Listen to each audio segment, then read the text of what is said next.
Hi పిల్లలు, ఈరోజు మీకు ఇంకొక కథ చెప్పనా.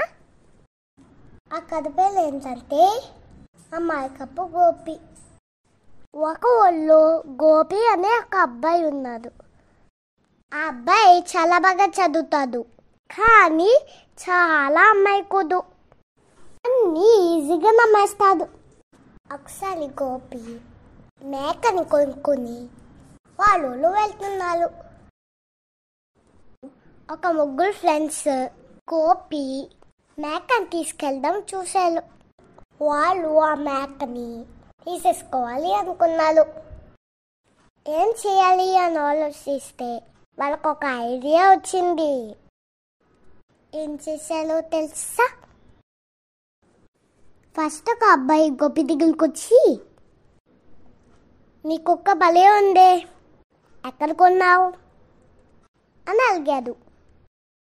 గోపి గట్టిగా నవ్వి, ఇది కుక్క కాదు మేక, కనిపించట్లేదా నీకు అన్నదు.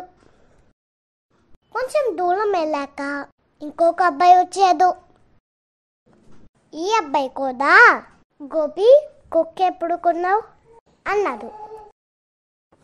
ఈసారి గోపికి కొంచెం డౌట్ వచ్చేసింది. అయినా సరే కొంచెం కోపంగా కుక్క కాదు మేక అన్నాడు. మళ్ళీ ఇంకో అబ్బాయి వచ్చాడు. నీ కుక్క భలే క్యూట్గా ఉంది అన్నాడు. గోపి నెమ్మదిగా ఇది కుక్క కాదు మేక అన్నాడు. అప్పుడు ఆ అబ్బాయి గట్టిగా నవ్వి, ఏంటి, మీ ఇంటికి వెళ్ళి మీ నాన్నగారితో ఇది మేక అని చెప్పావు అనుకో, నీకు అసలు ఏమీ లేదనుకుంటాడు. ఇప్పుడు వాళ్ళు కూడా చాలంతా నిన్ను చూసి బాగా నవ్వుతాడు అన్నాడు.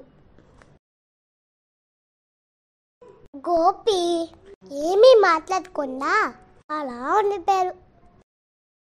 నేను ముగ్గురు ఫ్రెండ్స్ అన్ని కావాలని దగ్గరున్న మేకని తీసేసుకోవాలని ఇలా చేస్తున్నారని గోపికి అర్థం కాలేదు. కాబట్టి ఆ థర్డ్ అబ్బాయి కూడా చెప్పాక అందరూ అది చెప్తున్నారు. నేనే తప్పేమో, ఇదేమో కుక్కేమో అనుకుని ఆ మేకని అక్కడ వదిలేసి వెళ్ళిపోయాడు. వెంటనే ఆ ముగ్గురు అబ్బాయిలు వచ్చి ఆ మేకని తీసుకుని వెళ్ళిపోయారు. పిల్లలు, దీన్ని బట్టి మీకేం అర్థమైంది? ఎవరు ఏం చెప్పినా నమ్మేయకొద్దు. ఫస్ట్ మనల్ని మనం నమ్మాలి. థ్యాంక్ యూ పిల్లలు. నెక్స్ట్ టైం ఇంకొక కథ చెప్తానే.